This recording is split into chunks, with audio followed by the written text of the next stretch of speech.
2025 оны 8 сарын 2-нд Сөүлийн нэгэн өсчний газар болсон хэрэг. Аюултай эд зүйл ашигласан халдлага. За хэрвээ энэ хэрэг нь нотлогдох юм бол 5 жил хүртэлх хоригдлал эсвэл 10 сая вон хүртэл торгуулдаг гэж байна. Тэгсэн гинт хажууд байгаа эрэгтэйгээ ч цохиод авлаа. Тэгсэн шууд босч ирээд багалзуурдаад авсан шефийг. Чам шиг амтны хинт ч мэддэхгүйгээр алаа хийчих чадсан шүү. Тэгээ гал тогоон сонгон арилгадаг амтан гээл. Үнэхээр тэгж харьцсан бол хэний ч гэсэн дургу өрнө шүү дээ. Чоба. Я мөнгөтэй мө чи мөнгөтэй бол маа. Чоба тун маана. Чоба.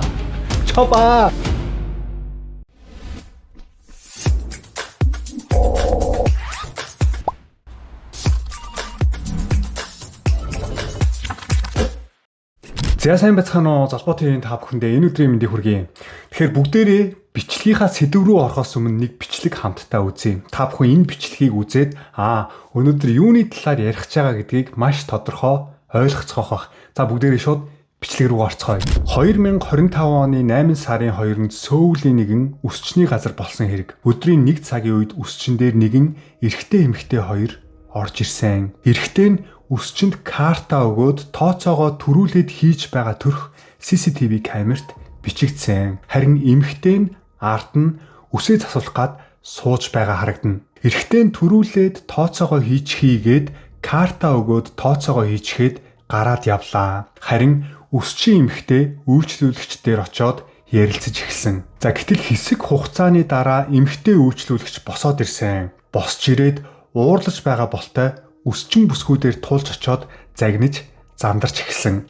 Харин өсчин бүсгүй үйлчлэгээний лангуу руу буцаж ирлээ.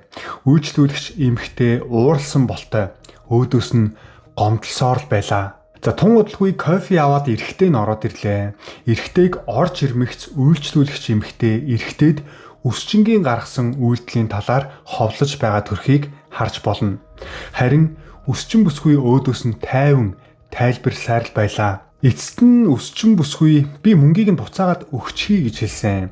Та тооцоо хийсэн карта буцаагаад өгчих. Би таны төлсөн мөнгийг буцаагаад танд өгье гэж хэлсэн байгаа. Картыг нь аваад буцаан олголт хийх гэтэл гинт үйлчлүүлэгч эмэгтэй шууд кофегоо өөдөөс нь шидэж орхилоо. Хамт байсан эрэгтэй санаан зовоод кофег нь авах гэтэл байдал бүр хурцтаж кофег тэр чигээр нь өсчин эмэгтэй рүү задлаад цацаж орхилоо.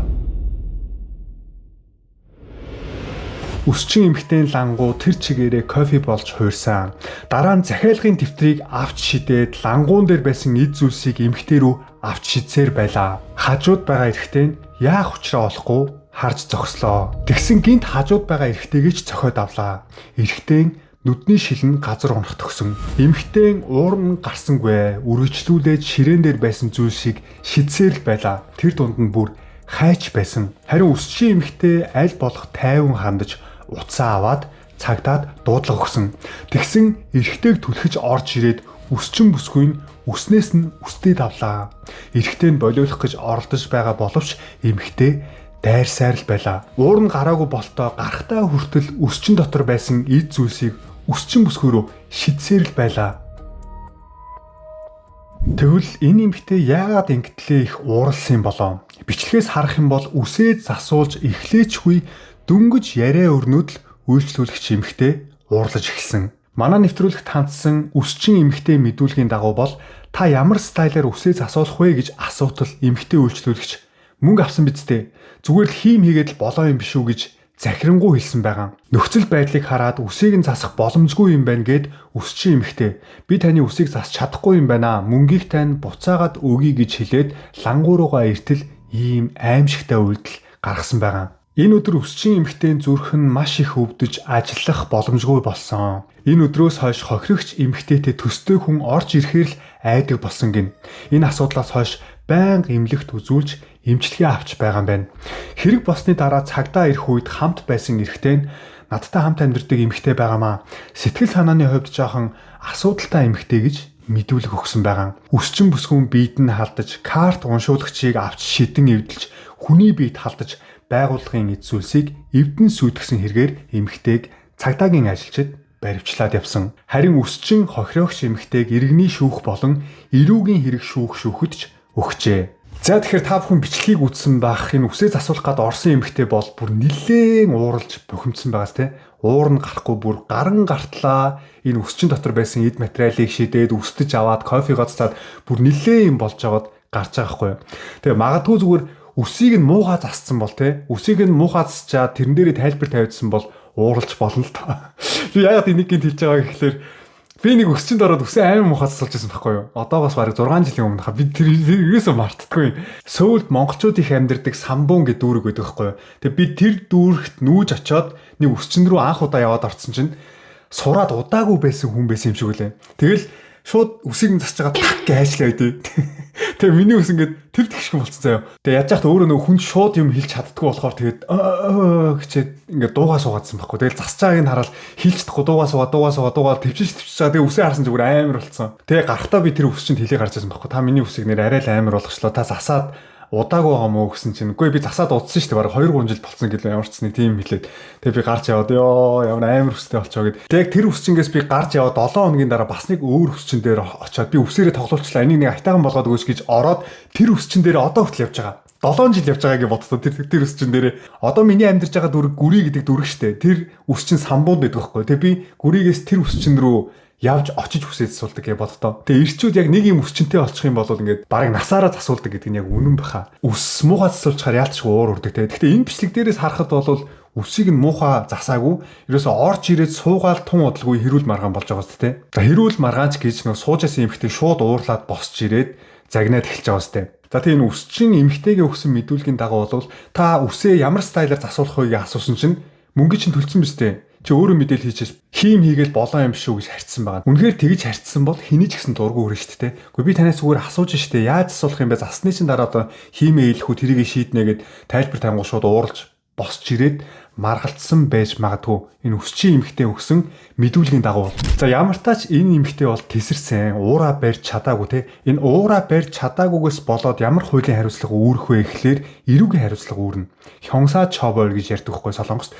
Тэгээ бие мах бодод халдсан хэрэг пукенч вэ сангич вэ шууд орж байгаа. Яагаад вэ гэхлээр кофе шидсэн, эд зүйл шидэж цогсон, үснээс нь зулгаасан. За бас Солонгост тэгсүү пукен гэж яддаг хгүй. Ямарваа нэгэн эд материал ашиглаж хүнийг зодохыг хэлж байгаа. Аюултай эд зүйл ашигласан халдлага, хайч, хуйлд аюултай эд зүйл гэж үздэг. За хэрвээ энэ хэрэг нь нотлогдох юм бол 5 жил хүртэлх хориграл эсвэл 10 сая вон хүртэл торгуулдаг гэж байна. За бас эд хөрөнгө сүйтгэсэн хэрэг чэмэл сунгээч гэж Солонгост байдаг. Карт уншуулагч эвдсэн, лангуу, захиалгын дэвтэр эд зүйлсийг эвдсэн те. Тэгээ энэ хэрэг нь нотлогдох юм бол 3 жил хүртэлх хориграл эсвэл 7 сая вон хүртэлх торгуул тавьдаг юм байна. Дуусаагүй ажлын байранд үүмэн самуун дэгдээсэн оммуу пангэчвэ гэдэг бас маш том хууль байдаг.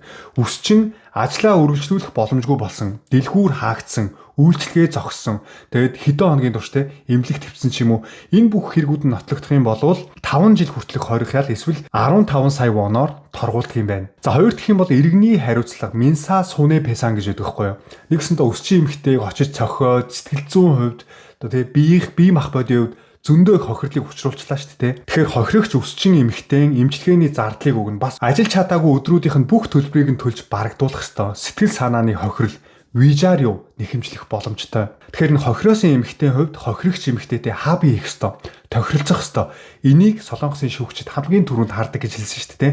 Тэгээ магадгүй хохирогч эмхтэйд чи надад 50 сая вон өг. Тэгэхгүй бол би чамтай тохиролцохгүй гэх юм бол хохирогч эмхтэй заавал 50 сая вон өгжээж хабисо тохиролцлоо гэсэн гарын үсгтэй бичиг авч чаддаг. Эсвэл хурж ирээ чин сэтгэлээсээ уучлалтах байх ёстой.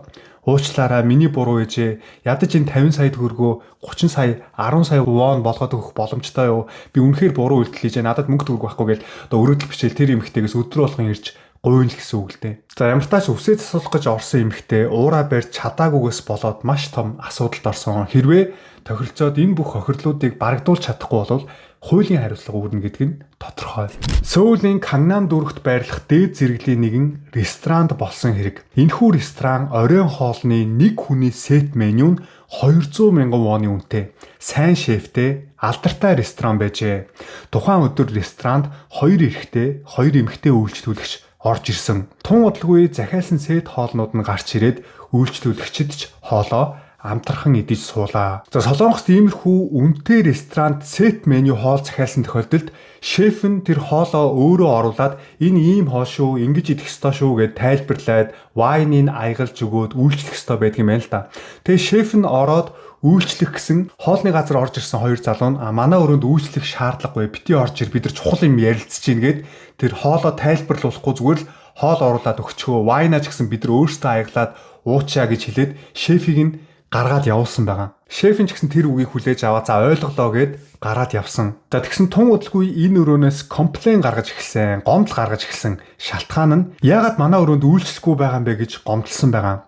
Шефийн байр сууриас өрөөндөө битгий орж ир гिचгээд өрөөндөө үйлчлсэнгүй гэж гомдлохоор нь гайхаад ямартаач орж уучлалт гуйжээ. Өрөөнд байсан хоёр эрэгтэй, хоёр эмэгтэй 3 шил вайн хувааж уугаад 4 дахь шил вайныг нь оруулж өгөөд гарах гэтэл яагаад задлж аягалж өгөхгүй байгаа юм бэ гэд зөөгчийг ууралсан байгаа. Тэр үед шеф залуу орж ирээд та нар өөрсдөө аягалж ууна гэж бодоод оруулж тавиад гарсан юм а гэд одооноос эхлээд хундаглаад өгье гэж хэлээд гараад явсан. За тэгсэн болоогүй оройны 7 цагт орж ирээд хоолоо идэж эхлээд 9 ч хүртэл мейн хоолоо ч идээгүй байсан гин. Хоолоо бүр дэндүү удаан идсэн. За тэгээ шеф аргаа барахта дараагийн хоолыг нь гарах гээд орж хоосон аягнуудыг нь авсан. Уг нь бол энэ ресторанд өрөөнд нь тамхи татаж болдоггүй юм байна. Гэтэл эрэхтэй өрөөнд дотор нь тамхи татаад эхэлсэн. CCTV-гээр харсан шеф өөрийн биеэр дахиж орж ирээд мейн хоолоо гаргалаа гэж хэлээд ширээн дээрх хоосон жижиг тогоогоо авч байгаад доор нь жиргэлж тавьдаг жиргэвчийг нь хоолн дээр нь унгааж орхижээ. За энэ ресторанд ерөн жоохон хэцүүхэн хүмүүс ороод ирсэн байна гэж дүгнээд шеф нь өөрөө тэр өрөө рүү ороод мейн хоолоо гаргах гад хоосон тогоогоо аваад гарах гэж байгаа тогооны доор жиргэлсэн байсан тэр жиргэвчийг нэг эмэгтэйгийнх нь яг идчихсэн хоолн дээр нь унгаацсан байгаа байхгүй юу. Тэгчээ тэрийгэ өөрөө ч мэдлэхгүй гараа явцсан байгаа. Тэгээ мэдээж тэр дөрвчин сууж агаад хоорондоо ярилцсан байгаа шүү дээ. Эдгэр чи одоо яагаад байгаа юм бол албаар ингэж байгаа юм бах та гэд нилээ уур нурж бухимдсан баг. Тэгээ нэг эмэгтэйгийнх нь яаж яах нь идчихсэн яг хоолн дээр нөө жиргэвч нь унтсан. Тэгээ хүлээгээ суугаадсан байгаа байхгүй юу. Тэгсэн тун удалгүй шеф нь дахиж орж ирээд нөө жиргэвч унтсан байгаа идчихсэн хоолны тавхыг нь дууссан хоол байна гэж бодоод жиргэвчээ аваад тэр тавгийн ч гэсэн хураацсан байгаа байхгүй. Тэгээд нөө сууж исэн эмэгтэй бүр гайхаад хэлсэн байгаа. Хүүе би хоолоо идэж дуусаагүй штэ. Яагаад надад аваа авчиж байгаа юм бэ? Та сая өөрөө энэ дээр жиргэвчээ унгаачаа явснаа мдээгүй юм албаар ингэж байгаа юм гээд ерөн жоох ингэж тэнд ерөн жоох эвгүй тийм нөхцөл байдлыг үүсчихсэн байгаа байхгүй. За шеф дахиад л намайг уучлаарай би үнэхээр мэдсэнгүй хоолыг дахиад хийгээд өгье гэсэн хоол идэхгүй гэж хариулсан гин. Үйлчлүүлэгчдийн царай үнэхээр баргар таагүй болсон байгааг хараад шеф дахин уучлалт гуйжээ. За тэгсэн сууж исэн нэг залуугийнх нь уур нүрээд нөө шефтэй шууд нөө паммар хийж эхэлсэн байхгүй. Нөө паммар гэдэг нь юу гэсэн үг вэ гэхээр солонгос нөө би нэгэ хүндэтгэж ярьдэн шүү дээ. Ёо имнида ардан заавал залгах хэрэгтэй байдаг байхгүй юу? Вэгрээ ёо гэж одоо ардан заавал залгаж ийж танихгүй хүнтэйгээ тгийж харьцах хэрэгтэй байдаг. Тэгсэн чинь ерөөсөө шууд вэгрээ гэж жоохон шууд өөрөөсөө доод насны дүүнэртэйгээ харьцаж байгаа юм шиг дандаа паммар хийж эхэлсэн байгаа хгүй ууралж эхэлсэн. Яагаад байгаа юм бэ ер нь те? Бидрийг одоо яагаад үйл хойшоогоод байгаа юм бэ? Албаар ингэж байгаа юм уу гэж шууд уурлаад харааж эхэлсэн байгаа хгүй нөө шефийг. Чи манай өрөө рүү дахиж битгий орж ирээрээ гэд хөөгөөд гаргажээ. Хоолны газар хаахад 15 минут үлдсэн байсан учраас шефийн санаа нь зовоод дизерт аваад ортол нөгөө хараасан залуу чамайг битгий орж ир гэж хэлээ бидтэйгээд дахиад уурлаад эхэлсэн гин. За эцэст нь шефийн төвчээр барагдаж адилхан паммар хийж эхэлсэн. Хүндэтгэлгүй харьцаж эхэлсэн. Тэгсэн шууд босч ирээд багалзуурдаад авсан шефийг. Багалзуурдаж өрөөнөөс нь гаргаад түлхэж явсаар гарч ирээд эд зүйлсийг нь авч шидээд чам шиг амтныг хинт ч мэддэхгүйгээр алчхаж чадна шүү. Чим үү гал тогоондоо сонгон арилгаа зогсож байхдаа таарсан амтан гэдэл мэрэгчлэр нь хүртэл доромжилсан байгаа. Тэгсэн хажууд нь хараа зогсож байсан зөөгч охин хамт яваа залууд та болиулалтаа ингэж болохгүй шүү дээ гэсэн та нар өөрсдөөсөө болсон биз дээ. Миний мэрэгжил өмгөөлөгч гэж өөдөөс нь хариулсан байгаа. За эцэст нь үйлчлүүлэгчид бид нар мөнгө төлөхгүй гэсэн шеф аргаа барахтаа цагдаа дуудсан. За нэвтрүүлгээс нөгөө талын өөрийгөө өмгөөлөгч гэх залуу руу холбогдож юу болсон талаар асуусан. Тэгсэн анханасаа бид нартай найрсаг харьцаагүй. Сэрээ авъя гэсэн сэрээгээр идвэл хоол хагараад муухай болчихно гэд онцгой царай гаргасан. За харин шеф хэлэхдээ үгүй анх тэгж хэлээд аваад ир гэхээр нь аваачиж өгсөн. Би бүр гайхаад CCTV бичлэгээ 1 секунд алхасахгүй үзсэн. Би ерөөсөө тэгж муухай царай гаргаагүй гэж хариулсан. За энэхүү ресторан бол хүмүүсийн сэтгэгдэл маш сайн хоолны газар байсан. Цагдаагийн ажилчид ирээд учрыг нь олоод салгасан. Шеф өөрийг нь доромжилсан, багалзуурцсан эд зүйлсийг нь авч шидсэн залууг шүүхэд өгчээ. За тэгвэл нь уура барьж чадаагүй залуу Солонгост ямар хуулийн хариуцлага үүрэх вэ? Би та бүхэндээ маш тодорхой тайлбарлаж өгье. Та бүхэн бас Солонгосын хуулийг мэдээд аваарай. Хэн нэгнийг багалзуурдах цэвэр бие талдсан энэ нотлох баримтанд байгаа. Гэмтэл үлдээгүй байсан ч ялтаа болдог.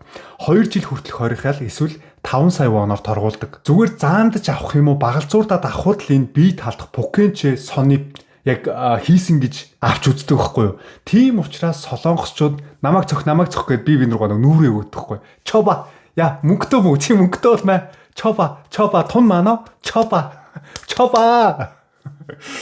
Яа. За хоёрт энэ хуулийг солонгост амьдардаг монголчууд мань мэдхгүй байж магадгүй сонсч байсан бах те. Муюуг чвэ гэж байдаг. Аманд оромжлол гэдэг хууль. Та хэрвээ хэн нэгний хажууд хэн нэгэн хүний гутаанд оромжлсон бол та энэ муюугч аманд оромжлын хуулийн хариуцлагыг хүлээн. Чам шиг амтны хинт ч мэдэгдэхгүйгээр алаа ич чадсан шүү. Тэгээ гал тогоон сонгон арилгадаг амтан гээл ер нь бол янз бүрээр оромжлсон шүү дээ хараал хэлээд. Тэгээ ийм гэмт хэрэг үйлдэх юм бол 1 жил хүртэлх хорих ял эсвэл 2 сая вон хүртэл торгуулдаг юм байна. За 3 дахь юм бол нөө хёббагч гэж байгаа хгүй. Ажлын байранд занл хийсэн. Чам шиг хүний хинт ч мэддэхгүй алчхаж чадна. Энэ бол ноцтой. Бодит хэрэгжүүлэх хэсгээс үл хамааран айц төрүүлсэн бол хангалттай ял 3 жил хүртэлх хорих ял эсвэл 5 сая вон хүртэл торгуулдаг юм байна. За дөрөвт эд хөрөнгө сүйтгэх чэмэл сүнгээч гэж байгаа те. Эд зүйлсийг нь авч шидсэн, рестораны эд тогшлыг те эвдэлсэн. За ийм тохиолдолд 3 жил хүртэлх хорих ял эсвэл 7 сая вон хүртэл торгуулдаг юм байна. За 5 дахь юм бол үйлчлэгээний төлбөр төлөхөөс татгалзсан шүү дээ. Энэ нь ямар хэрэгт орох вэ гэхээр оммуу пангич вэ. Үйл ажиллагаанд саад учруулсан санаатаагаар хоол идээд төлөхгүй гэж хэлсэн. Ял нь 5 жил хүртэлх хорих ял эсвэл 15 сая воноор торгуулдаг юм байна. За миний мэрэгжил өмгөөлөгч гэж хэлсэн найз нь байгаа шүү дээ. Энэ бол огт аврал болохгүй. Харин ч эсэргээрээ шүүх ингэж харна. Хууль мэддэг хүн байж ийм те үйлдэл хийж яхад нь зогсоохгүй байхтай байдیں۔ Хууль зөрчиж болохгүйг мэдсээр байж санаатаагаар хийсэн гэд харин ч илүү хуулийн хариуцлага үүрэх магадaltaй болно гэж байна. За тэгээд төгсгөлд нь нөгөө хамгийн чухал зүйл байгаа шүү дээ. Иргэний хариуцлага. Нөгөө шефтэй энэ хохироосон залуу заавал хаби хийх ёстой. Тохиролцох ёстой. Имчилгээний зардал, сэтгэл санааны хохирол, эд хөрөнгийн хохирол, ажлын орлогын алдалт гэдэг энэ бүгдийг нь энэ хохироосон залуу төлөх үүрэгтэй байдаг. За тэгэхээр үзэгчид та бүхнээсээ асууя л да. Хин нэгэн таны уурыг хүргэх юм бол хин нэгэн таныг нэг үл ойшоож байгаа юм шиг, үл хүндэлж байгаа юм шиг те таны ярьсан юмыг сонсохгүй ч юм уу нэг тиймэрхүү үйлдэл танд гаргахад та ямар реакшн гаргадаг вэ? Та гинт тавгүй болтгоо, альсгүй гинт дургуйчин хүрдгүү, маш их уурчин хүрдгүү, альсгүй энэ хүмүүс шиг шууд реакцлаад үйлдэл болгож гаргадаггүй. Эсэргээрээ хинч надтай яаж ч харьцсан энэ нэг иймэрхүү хандлагатай хүн байна. Энэ ер нь жоо хэцүү хүн юм байна. Энэ хүнээс хурдан холтыг гэж зүгээр ингэ шууд өөрийгөө хамгаалаад өөрийгөө аваад холтчдаг хүмүүс байдаг шүү дээ. Та альсгүй ийм төрлийн хүн үү? За миний хувьд хэм бол надтай хин нэг муухай харьцах ч юм уу, үл хүндэтгэж харьцах ч юм уу те. Надад ямарваа нэгэн тавгүй тухгүй мэдрэмж төрүүлэх юм бол би яг тэр хүнтэй ер нь жоохон тэгж адилхан харьцна гэдэг тийм майндтай, тийм бодолтой, хандлагатай явдаг гэсэн байхгүй юу? Тэгээ нөө хандлагаас хандлага үүснэ гэж үгээд штэ. Энэ яг хаана ямар үед анзаардаг байсан бэ гэхээр нөө машин барь явж байхад айгүйх анзаардаг байсан. Одоо араас хэн нэгэн сигналдах ч юм уу, хажуугаар дайрж орох ч юм уу. Миний нэг орон зайд халтж байгаа юм шиг тийм мэдрэмж авах юм бол ингээд дүрсгээд нэг уур хүрдэг. Тэрийг айгүйх би нэг мэдэрдэг байсан байхгүй юу? Ер нь өмнө нь бол мэдэрдэггүй ч гэсэн дээ. Сүүлийн үед нэг сэтгэл судлаач болоод сэтгэл судлаад гэсэн чинь би ингээд уурлаад дэгсэн биш гэдгийг ойлгож эхэлж байгаа гэх юм уу. Би сэтгэл судлаач болцсон билүү. Диплом үнэмлэхэл байхгүй болохоос. Тэгээ сайхан бас нэг юм болсон юм. Би гэрийнхээ ойролцоох март орж хүнсээ цуглуулдаг байхгүй юу. Тэгээ би тэр март руу орох болгондоо яг нэг кассан дээр тооцоо хийдэг нэг ихч байхыг харангууд айгуу тийм онцгүй байд. Яагаад гэвэл би анх тооцоо хийх гээд орсон чинь уутан дотор зөндөө юм цуглуулад орж байгаа шүү дээ мэдээж те. Март дотроогоо бүх юмыг нэг сагсан дотроо хийгээд зөндөө юм хийчээд тооцоо хийдэг нэг автоматар явдаг нэг гулгадаг юм байгаа шүү дээ. Тэрэн дээр нь тэр сагсаа гаргаад тавиад тооцоо хийх гэж тойрч хүлээгээ зогсож ирсэн чинь тэр эмэгтэй над руу ер нь айгүй муухай хэлсэн. Торон дотроо юм гаргаач гээд пагуны ана нэг гонишээ яжөө гэд над руу баг уурлан хаалтаад. Тэг би өмнө золбоо байсан бол ачаа бурлаачаана ёо күрки байлсмаш юм отке юу гэд баг өөдөөс нь жоохон тохиромдолтой хэлэх байсан баг. Гэхдээ би яг тэр үед энэ эмэгтэй ер нь жоохон ууртай байгаа юм байна те. Яагаад вэ гэхлээр тэр эмэгтэй чи өдөржингөө тэр яг тэр тооцоо хийдэг газар нь сагстаа юм тавьсан хүмүүс байгаа шүү дээ. Хүн болгон тэрийг хилээд байна гэдэг амар өдөржингөө стрессцэн эмэгтэй байгаад байгаа байхгүй. Тэгээ тэр өнцгөөс нь ингээ харсан гэх юм уу. Тэнгуудаа би тойрччоод гэд тэр юмнуудаа нас сагснаасаа гаргаад тавьсан. Гэхдээ л тэр эмэгтэйг ингээд харах болгондоо жоохон тийм тухгүй мэдрэмж гэдэг. Нөгөө хоёр каст байдаг. Заримдаа нэг каст нь ажиллахаа болцсон байдаг байхгүй. Тэгээд заримдаа хоёулаа ажиллаж байдаг. Тэнгуү тэр эмэгтэйгээс холдоод нөгөө кастн дээр нь очиж шууд тооцоо хийчихдэг болсон. Тэгээ өнөөдөр энэ кейсийг та бүхэндээ ярьсан хамгийн гол шалтгаан нь юу вэ гэхээр бидний энэ хандлага гэдэг зүйл бүр маш чухал байгаа байхгүй. Хандлага гэдэг маш чухал. Одоо энэ хэрэг дээр энэ кейс дээр гарч байгаа хоёр хүнийг харахад өөрийнхөө зан ааш, зан авир те надад яг ямар асуудал байгаа юм бол би яагаад ингэ хүмүүс рүү уурлаад дим бол гэдэг өөртөөгөө ажиллаж чадаагүйгээс болоо те энэ бөмбөгөн дотор нь ингэж асч явсаар гад ингэж тесэрж байгаа байхгүй. Тэгээ хоёулаа эцээст маш том хуулийн хариуцлага үүрж байгаа шүү дээ. Эцээст хэн хохирч байгаа гэдгийг л бид нар харахад болно. Ямарваа нэгэн асуудал болох юм бол ингэж үр дүнгийг харахад л маш ойлгомжтой байдаг. Өөрөө эрүүл сэтгэл зүйтэй, эрүүл хандлагатай байна гэдэг эцээст би амар тайван аз жаргалтай амьдрахын л гол хүчин болж байгаа шүү дээ. Тэгээ сонирхох юм бол би өмнөх жил Монголд очиод 3 сар гаруй байсан шүү дээ. Тэгээ 3 сар байх хугацаанд яг би юу мэдэрсэн бэ гэхээр манай Монгол залуучуудын хандлага бүр үнэхээр гоё болцсон байна гэдгийг мэдэрсэн байхгүй юу. Энэ бол зүгээр пялтганж попорч те Монгол залуучуудаа худлаа магтаж байгаа юм биш шүү. Үнэхээр миний анзаарсан зүйл тэр байсан. Бүр өчнөө олон тэр үйлчлэгээний байгууллагуудаар үйлчлүүлээд явахдаа миний мэдэрсэн зүйл байхгүй. Би очиод тэр үйлчлэгээний байгууллагад орсон чинь тэр өстө онцгой байсан шүү гэсэн нэр нэг ч байгаагүй. Би нөө клипнийхаа зураг авалтыг хийчихэд зайсанд нэг хоолны газар ордог байхгүй. Тэгээ би хоол идээ сууж байсан чи яа тэнд байгаа залуу бүр ингээд пудамсроол чонгдороо гэж солонгосчууд ч тэгэж үйлчлдэг заяа. Бүр ингээд хурж ирээд сайн байна уу та? Ямар хоол идэх үү? Баярлаа. Ойлголоо. Тэгээд энэ ийм хоол гарч ирлээ. Танд өөр захиалах байна уу? Үнэхээр гайхалтай үйлчлэг авсан. Тэр бол нэрээ бүр мартагдчихгүй. Гайхалтай үйлчлэгээ байсан. Бас нэг удаа Шангрилад Монгол юу вэ нэг хоолны газар байдаг. Хэдэн давхар нь яг сайн санахгүй байна. Ямар ч нэг Монгол хоолны газар байсан. Тэгээ тэр хоолны газар би нөгөө найзтайгаа орсон байхгүй. Амраа бит хоёр хамт орсон юм. Бит хоёр нөгөө захиалга энтрээ өгөөгүй л дээ. Тэгээд нөгөө шууд ороо захиалга өгөөгөө гэдэг нэг ширээн дээр нь очиж суугаад бит хоёр нөгөө хоолоо захиалчаад бүр нэлээд удаан хүлээж суусан байхгүй юу. 30 минут бараг 40 минут боллоо. За мэдгүй ямар ч нэлээд удаа хүлээсэн. Тэгээ бүр сүулдээ нэг битэрийн төвчээр алдагдаад зөөгчийн дуудаад битэр нөө хоолоо захиалсан гарч ичгүй удаадах яасан болоо шалгаад өгөөч гэдгсэн чинь очиж шалгачаад буцаж ирээд удахгүй гарах чинь аа гэд тэрнээс хойшоо бас нэг 12 минут болсон баха. Тэгээ ер нь бараг цагийн дараа хоол гарч ирж байгаа байхгүй. Тэгээ битэр яг нэг юм яриа суужсэн болохоор цаг хугацаа тэгж удаан өнгөрс нэг ч мдээгүй нэг бухимдаачгүй. Тэгээ амраач ер нь жоохон 50 төрлийн хүн. Тэгээ би ч гэсэн үйлчлэгээний байгууллагад орохоор аль болох тэр үйлчлүүлэгчтэй маш соёлтой харьцах гэж хичээдэг төрлийн хүн байхгүй. Тэгээд нөө үйлчлүүлэгч нь хоолоо авчихтаа удаасан дуучлаараа гэд хэлжлээ л да. Тэгээд гарч яваад тооцоогоо их гэсэн чинь тэр менежер нь гарч ирээд хоол удаасан дуучлаараа ийм асуудал байсан шүүгээд бит хоёрын хоолоос ямар ч сан хөнгөлсөн. Ямар хоолоос хөнгөлснөөс харахгүй. Тэгээд хөнгөлөлт авч гарчаад би амраад исэн байхгүй. Монголын үйлчлэгээний байгууллагууд ямар гоё болцсон юм бэ? Бүр үнэхээр өөр болчихжээ. Таалагч гэсэн чинь амраад ат юу гэсэн гэж чамаа нэг олон хүн таньдаг болохоор тэгж хандж байгаа хаа гэдгсэн. Үгүй баха. Гоёор нь бодъё л доо тий.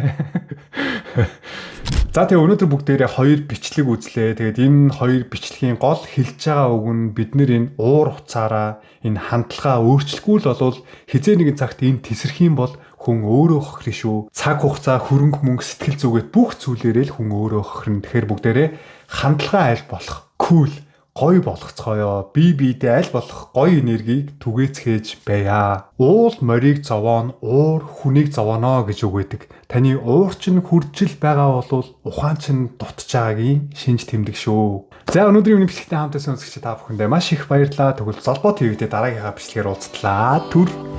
Bye.